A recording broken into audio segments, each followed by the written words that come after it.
Hey, and welcome back to the Michael Cohen Show. On our journey, well, first it's going to be to the 200,000 mark, and we're just right there, but then to 250, 500, and a million. So if you like what you hear, hit the subscribe button. Anyway, today I want to talk to you about Trump's absolutely ridiculous speech in Saginaw, Michigan.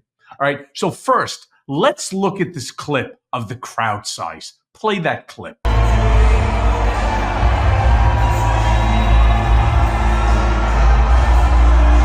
All right, look, here's the crazy thing. You cannot go and listen to a single rally or a single speech by Trump without him bragging about the size of the crowd. And why he's saying it? Because he sees what's happening. I mean, my high school basketball games had bigger crowds than what Donald Trump had in Saginaw, Michigan. The funny thing is he turns around too and he goes, to everybody, who else can draw a crowd like this at 2:00 in the afternoon on a weekday?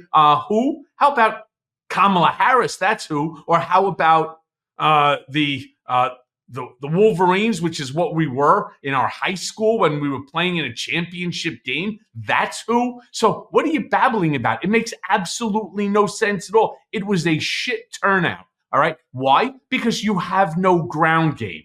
Anyway, I want to show you this clip of Jessica Tarlov on Fox, all right, and then a clip of Trump speaking at this rally. Play the clip. Okay.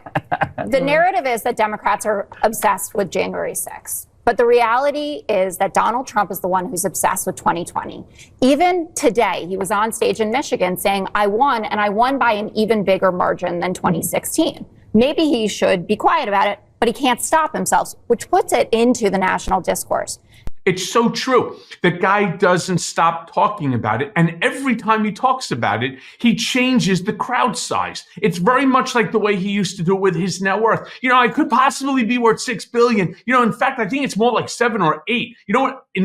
The more I'm thinking about it, it's really 9. He literally goes up $3-4 billion over a period of less than 15 seconds. And he does the same thing with all of this. Play that clip. Last election, we did great in 2016. A lot of people don't know. We did much better in 2020. We won. We did win. It was a rigged election. You have to tell Kamala Harris, that's why I'm doing it again. If I thought I lost, I wouldn't be doing this again. You know where I'd be right now? On the beaches of Monte Carlo, maybe, or someplace. Yeah, first of all, he's never been to Monte Carlo. In fact, he doesn't like going to any place that isn't a Trump property. It's weird, but I could understand. I could understand that. The guy is obsessed about trying to convince the world that he actually won the 2020 election. He's so adamant about this that even somebody like J.D. Vance is petrified to say anything that could be deemed opposite to what Trump is saying. And that's why he screwed up at the debate. And that's why Tim Walz knew that he couldn't do it. And so he came right in there and hammered that question home. All right. Then the craziness began. I mean, he starts talking about teleprompters and so on. Here's a clip about the teleprompter. Play it. Story before we leave. The teleprompter just went out.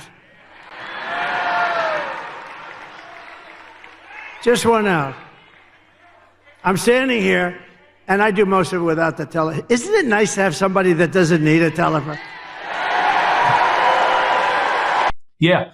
It would be great if actually you had even read the script before so that you would have even a minutia of knowledge about what it contained, which of course you don't. I mean, that's the funniest thing. And when you go off script, it's what are you going off script on?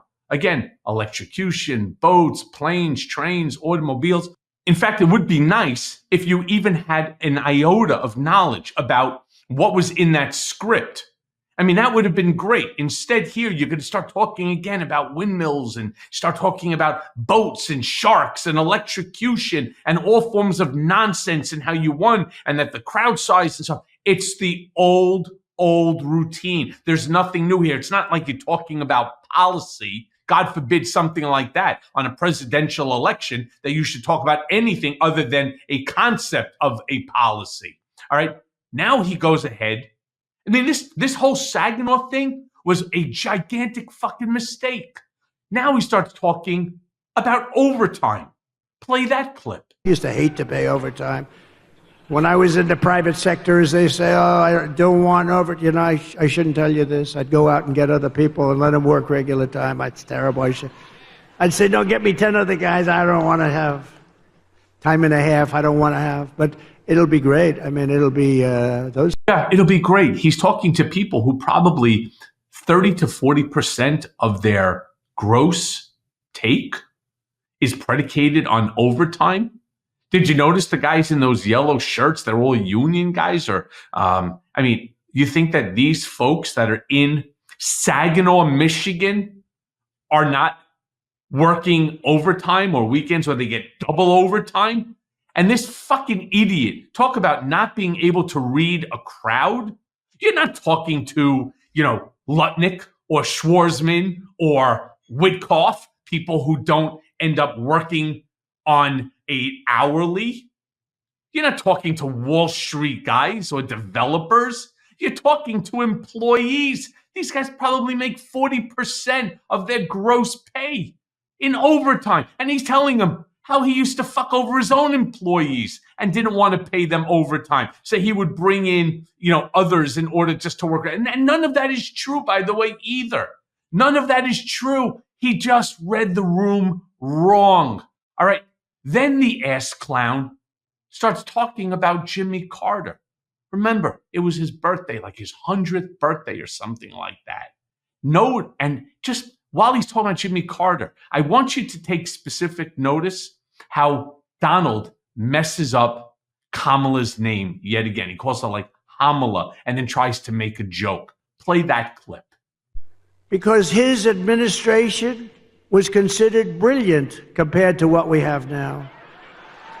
Jimmy Carter was a brilliant president compared to Joe Biden and Kamala.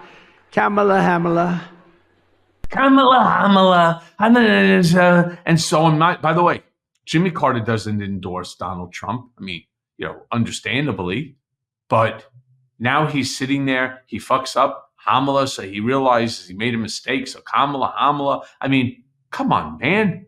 We're talking about someone that's running for the presidency of the United States.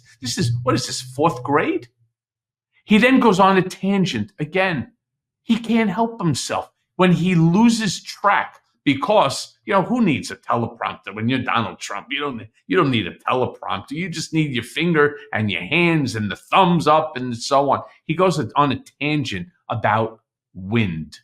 Play that clip. You're not going to do it through wind. The wind isn't blowing, darling. Let's turn on the television. Let's try it anyway. I want to see President Trump make a speech tonight. No, darling, the wind isn't blowing. We have no juice in the house. We have no juice.